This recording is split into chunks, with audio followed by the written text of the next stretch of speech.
Yo, what up, everybody? Welcome back to the channel. This is Phantom Frequency, where we dive into the entire multiverse of pop culture. I am your host, Will, and today we're diving into one of the illest shows that has dropped this year so far. One of my most anticipated things to come. Amazon Prime's Invincible Season 3 just wrapped up over the past week. And man, I gotta say, this season was a fucking banger. That's right, screw the demonetization. I had to let the F bomb fly because we had to get into this. This is definitely, in my personal opinion, the best season of Invincible so far. So if you're digging the vibe, if you want to make sure you don't miss any of the dopeness we have going on here on the channel, click those buttons below the video and show that love and give that support. We appreciate each and every one of you subscribers that's been along with us all this time from day one, and we're going to continue to grow the community and grow it together. But let's get into just my overall thoughts on the season. And while, like I said, it's a fantastic season, man. And I think one of the main things about it that I love the most is the fact that they really dive into the character of Mark Grayson, aka Invincible, and really develop him in the sense of that he's really leaning into his darker tendencies and really starts actually taking people out and really having to deal with some very complex and fucked up issues, whether it's Powerplex and the whole entire thing of why he wants revenge on Mark for the fact that his family, namely Powerplex's sister and niece, got killed in the battle between Mark and his dad, Omni-Man, when Omni-Man revealed his true intentions and everything like that. And the whole battle that they had in Chicago, if I'm not mistaken, caused a ton of collateral damage. And Powerplex's family, who's one of the villains this season, Powerplex that is, one of the villains here, he lost his family members in that, and ever since then vowed to get revenge on Mark, infiltrated the actual government agency that Mark works for in order to get into the technology side of things and the different weapons and deterrents that they have for people of like the Viltrumites, like strength level and threat level and things of that nature. So he gets into that and finds this power charging thing, and then goes on his whole path of revenge. And that whole element of Mark having to deal with the consequences of the collateral damage of all these battles and crazy things that these superheroes be getting into, I think is so topical, but at the same time makes a lot of sense because that is kind of like a side effect of the fact that heroes are running around with these kind of power sets, is that they're destroying cities and leveling buildings, and like a lot of people are getting their lives lost in the process. And the fact that they deal with that in a very direct way, they don't shy away from it, they don't paint anyone as the true blue just straight up hero or villain here. It's a very complex, like gray way of really portraying this complex issue, and I love the way that they do it in this season, first and foremost. So that was one of the strongest elements to me. And just Mark's overall character arc of where he ends up at the end of the season, where for now on, anyone that threatens the people that he loves or cares about will get taken out, and him leaning into that dark impulse that all his other multiverse selves have completely dived into, in the fact that he had to go through the whole Invincible War this season and fighting all the different variant versions of himself all across the multiverse, brought in by, of course, oh man, I'm forgetting dude's name, but I'll have to throw that in the edit. But Jesus Christ, I can't remember the guy's name that opened up the portals to the thing and wanted to get revenge on Invincible. Angstrom Levy. There we go. Finally got there. Getting old here.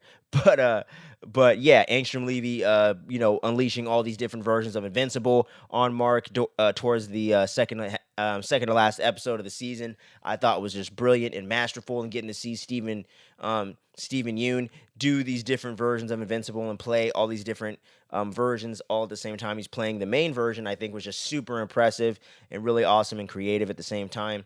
And was a lot of fun to watch, and just crazy, devastating action going on throughout the whole entire season. This may be the most action-packed season of the show so far. Had the biggest stakes, had the biggest amounts of like casualties and like deaths and things like that.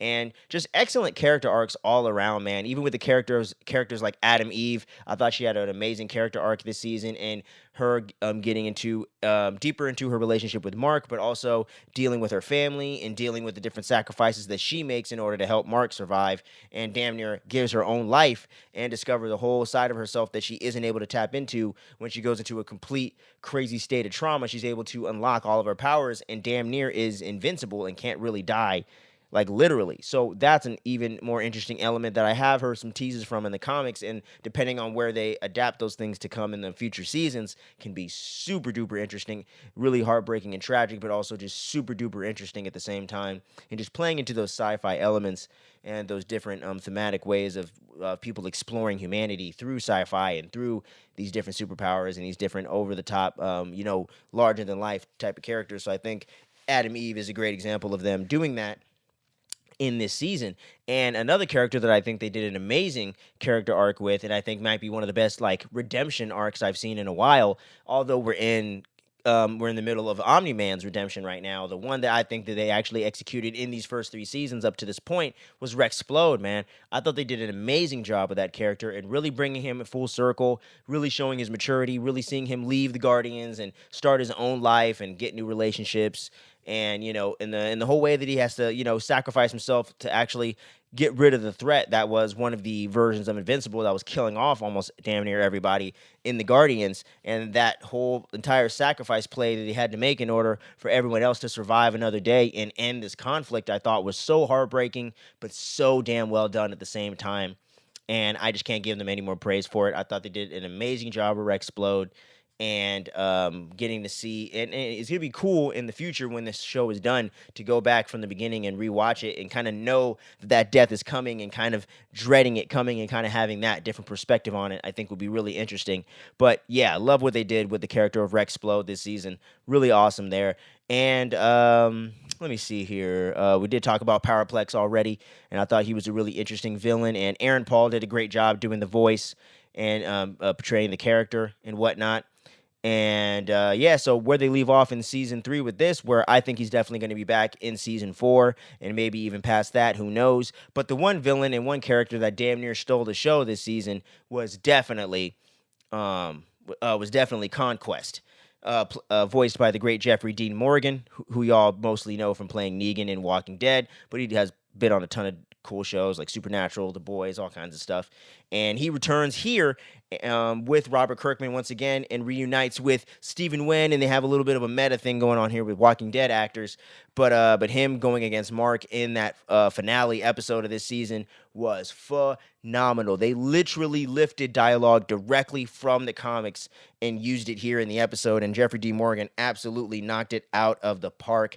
It was amazing getting to see him portray that character and bring it to life, and from reading and knowing a little bit of that part of the story from online and whatnot, it's really cool to see it play out here on screen. And they did a great job at adding in new different elements and dialogue and different different moments of like action and fighting choreography and things like that, but also portraying certain moments from the comic verbatim as well. I thought they did an amazing job at that, and the animation really stepped up in that particular sequence in this particular episode. And you can tell a lot of the budget went towards these last two episodes between the Invincible War and the conflict that Mark has with Conquest, and it's just so fucking well done. And then when Adam Eve comes in to try to make the save and ends up unlocking that new potential in her power set, and then Mark ends up getting into it but damn near loses his life in the process, broken bones, tons of crazy shit going on. And then the whole way that Conquest is like dragging Mark through like the Hawaii shore, killing off tons of people, and it's very reminiscent of that moment where Omni-Man was putting Mark in front of the train and killing all those people and causing all that carnage that way. This stepped it up an even bigger level, and even just the Invincibles coming in and taking out a lot of heroes and different people in these different versions of Invincible, fighting these different heroes in our main universe, was very reminiscent of Omni-Man going in and kind of just one-stop shopping and just completely just killing off the Guardians one by one, almost single-handedly. This was very much like that, but just with tons of different versions of a character, just manhandling and mowing through fools. So I thought that element was also really well done, really crazy, and just so impactful, and really is going to stick with me moving forward in this season and in this series to come. And just where they leave everything off at the end of the season, I thought was really well done. A lot of stakes and a lot of big things to come, and we didn't get a ton of stuff from Omni-Man and the whole Viltrumite War side of things and that whole storyline, but I think that's going to come to play much more so in this next season. And they did set up Omni-Man and Seth Rogen's character Paul, I believe, getting out of the prison and going to make these contacts with these people in order to form a resistance against the Viltrumites and take the power back, so to speak, in a Rage Against the Machine kind of way, but literally. So it's going to be really cool to see how that storyline plays out. There was also the Damien Darkblood tease towards the end of the episode, which I think was interesting, especially because Robert Kirkman did an interview, and he was actually explaining the fact that this was a storyline that wasn't from the comic books, and was actually a storyline he never got around to actually writing into the canon when he was doing the original comic book series. So now it's something that he's implementing into the series now moving forward, and it'll be very interesting to see exactly how crazy, mystical, and supernatural it's going to get. Like, is Mark going to literally go battle Satan in hell? Like, what's going to happen? He's going to have to get people's souls back. Like, there's so many crazy twists and turns that they can make with that side of bringing in this new lore into the series in the first time. So that way, us people that haven't read the comics fully, like myself and a lot of you out there watching, can kind of experience something new along with the diehard comic book fans, and it's something new that we can all chew on and kind of discuss week to week when they're dropping these episodes, when season 4 and potentially a season 5 and beyond drops. There's a lot of really cool stuff to come, I think, in the series, and it really feels like they were just able to hit the ground running this season and not let up and really pay off a lot of the storylines and stuff that they had to kind of build out through season 2, because season 2 to me felt like a little bit of too much of a bridge season, but I think in the ultimate payoff of this third season really makes that all worth it, and that's why I would definitely rank it season 3, 1, and 2. But the payoff from what they set up in those first 2 seasons really does come to play here, and I think was super duper well done. And I just can't wait to see more of what they get into and how they develop the character of Oliver as well, as he's stepping into kind of becoming a hero and helping out Mark. Although he's hard-headed in that Damian Wayne kind of way, I do hope that they're able to bring some more shades to his character and continue to develop him as the series goes along. We're probably going to get more appearances from Anissa that popped up in the last season, one of the Viltrumites there, and just the whole Viltrumite war side of things I think is going to get fleshed out even more in this season. And to see ultimately how dark of a path does Mark start to blaze as he continues running into these enemies and potentially runs into Angstrom Levy again, who's working with those weirdo Hellraiser aliens, who was voiced by the original Penn actor himself.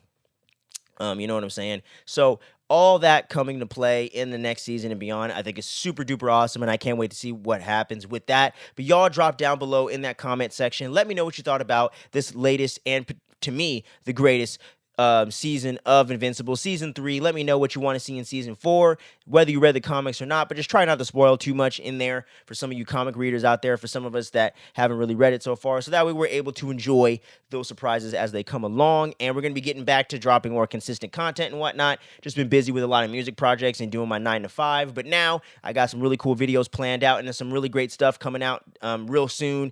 We got Ryan Coogler's next movie, Sinners, next month, The Accountant 2, and I think they're doing a movie on the video game Until Dawn. I think that drops around the same time as Accountant 2. So we're going to be covering those movies next month. I got some movie reactions and retro stuff coming as well.